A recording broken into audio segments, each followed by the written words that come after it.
ازيكم يا رجاله؟ عاملين الاخبار؟ معاكم محمد حسني اسيستنت اللي بقى لايف اسيستنت. هو انت يا اسطى بتغمز ليه؟ بتغمز ليه؟ لو غمزت تاني يزعلك. واصله اتحرك. المهم، الفيديو دوت من اهم الفيديوهات اللي انا عاملها طول حياتي. رحمن، متاكد من الجمله دي ولا بتقول اي كلام؟ متاكد.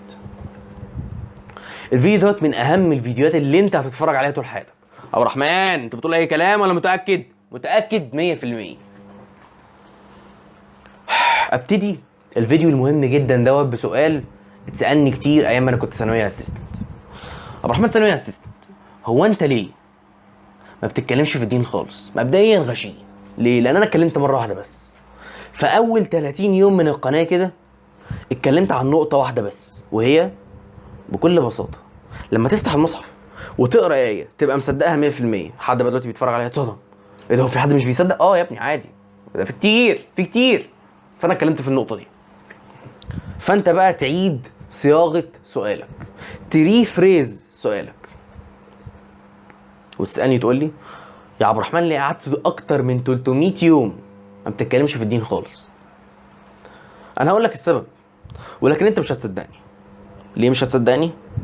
عشان عمرك ما تتخيل ان في حد جامد قوي كده، واللي هو انا يا اسطى قعدت اكتر من 300 يوم ما بتكلمش في الدين قصد عشان خاطر الفيديو ده بس. عشان لما الفيديو دوت ينزل يحقق لي الهدف اللي انا عايز اوصل له، اللي نفسي اوصل له جدا اكتر ما انت متخيل على فكره. عبد الرحمن شوقتني، خش بقى في موضوع الفيديو عشان بدات اسخن. خش يا وحش. بس قبل ما اخش معلش هبردك تاني مع انك انت سخنت، بس اهدى لو سمحت.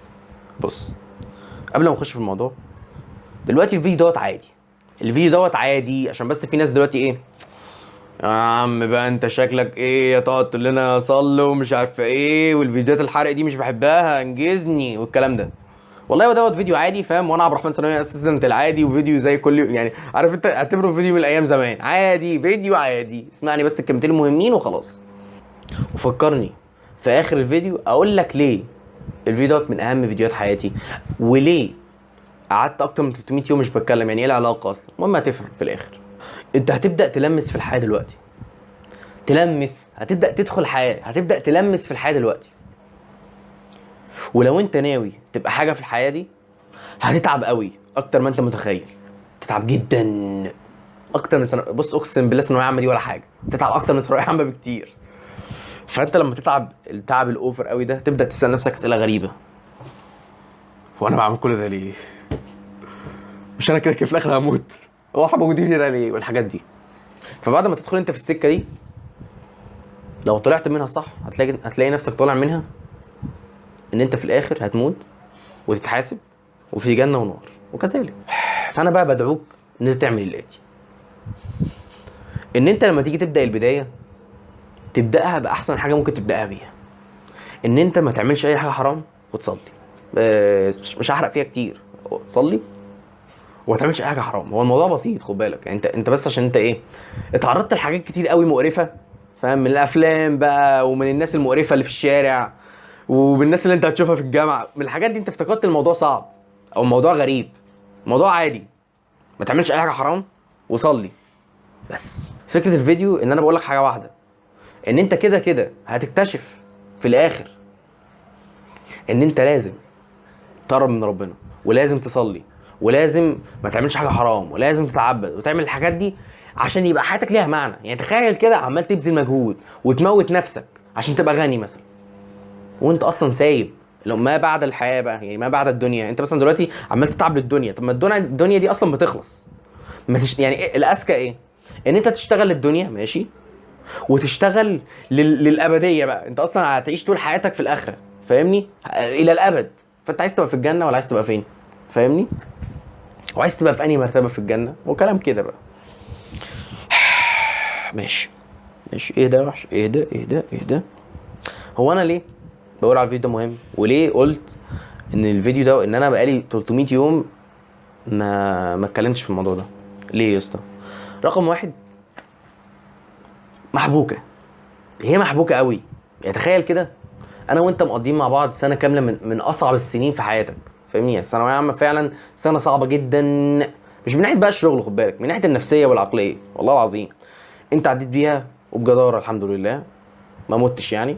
ف لما تيجي بقى تحكي مثلا بعد 7 سنين كده، مثلا بقالك 7 سنين بتصلي ولا حاجه، تقوم قايل واحد معدي كده تقول له انت عارف انا صليت ليه؟ والله قعدت ثانويه عامه كلها مع واحد فضل كل يوم ينزل لي فيديو، و... وقبل الامتحانات على طول كنت بتفرج على فيديوهات وكان بيساعدني وبتاع، وجي في الاخر خالص وقبل ما يسيبني ادخل الحياه قال لي صلي، وان ده هيساعدك، وده كويس، وده الصح، وده اللي انت تكتشفه بعدين. فرحت مصلي. فاهمني؟ يعني انت اول مره تسمع مني الكلام ده، ف ايه رايك؟ فاهم حاجه يعني؟ يا اسطى بص، انا عارف انت اتفرجت يجي 500 فيديو، 500 فيديو صلي صلي صلي، ولو كنت قلت لك يجي مليون مره في ثانويه عامه عادي، قلت لك يجي لو كنت كل يوم بقول لك ما كنتش برضه هتصلي. ولكن المره دي انا مش هقولها لك تاني، بعد كل اللي فات ده جاي بقولها لك دلوقتي. صلي خلاص كده، صلي وما تعملش حاجه حرام. سهله وبسيطه.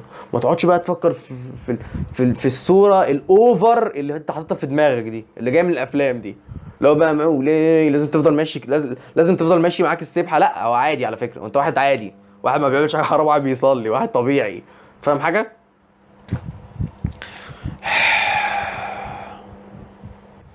انا عارف يا اسطى، انت عارف انا خايف اقفل الفيديو، انت عارف انا عمال اعيد في كلامي، خايف اقفل الفيديو يكون واحد ما اقتنعش. فاهمني؟ أه...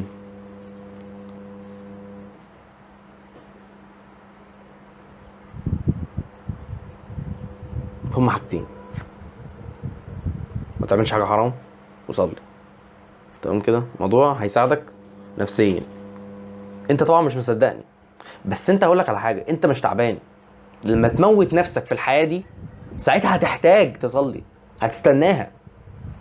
ريست، هو ريست بدون جلد. يعني اقول لك على حاجه، عارف انت لما تكون قاعد بتذاكر في ثانويه عامه، تكون قاعد بتذاكر تبقى تحس كده بالذنب لما تروح تضيع وقت.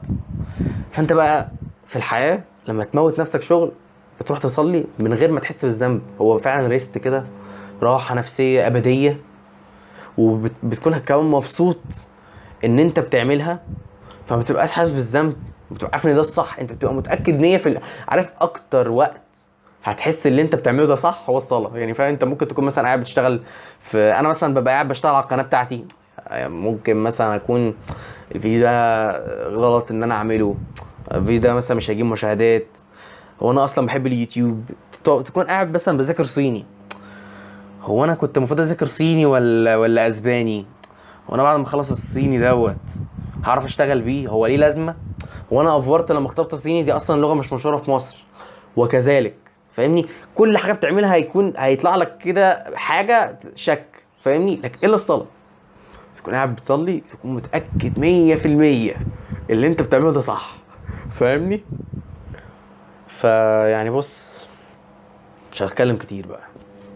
لازم لازم لازم لازم لازم لازم لازم هو ده يا ابني الصح، يا ابني اعمل الصح يا ابني. ما تقعدش بقى تقول ايه مع، بص المفروض ان انا دلوقتي بنيت معاك عقليه، فانت ما ينفعش تيجي تقول لي يا عم انا مش قادر انا بكسل. ايه يالا القرف ده؟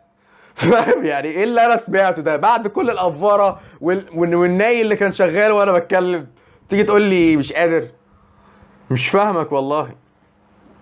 كل الكلام اللي انا قلته ده هتلمسه اكتر، وتحتاجه اكتر، وتصدقه اكتر، مش لما تعمله، لا، لما تموت نفسك تعب. لو انت تعبت قوي في حياتك قوي، ساعتها فعلا هتصدق ان الدنيا دي عبثية وفانية، والاخرة هي الاهم، ولازم تشتغل على اخرتك ودنيتك برضه. سلام.